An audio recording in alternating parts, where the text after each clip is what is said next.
Vai. Tá gravando? Tá. A história que eu vou contar é assim. Bom, é lá onde eu moro, na casa do meu pai, que acho que quase todos já foram lá, né?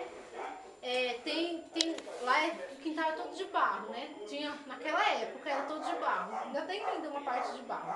E aí... Abreviei o testemunho. A minha tia estava limpando o quintal e aí lá tinha enxada, tinha esses negócios que você fala, picareta, essas coisas assim, Picareta. enxada, pá. E tinha um negócio que era de cortar lenha, que era tudo assim. Machado, isso mesmo, era um machado. Um machado.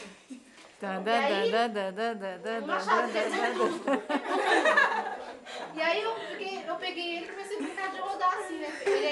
Aqui é a parte dele e aqui tem o cabo. Aí tava eu e meus irmãos tudo brincando. Aí eu comecei a rodar, até que escapou o machado da ponta e pegou na testa de uma a Angelina, que tem a marca até hoje. Deixa eu mostrar essa marca, gente.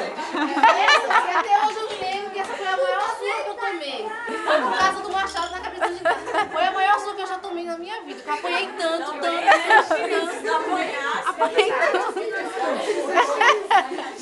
Por isso que ela não sabia disso. Agora é só virar Patrícia. Agora é só virar aqui. Ai, meu Deus.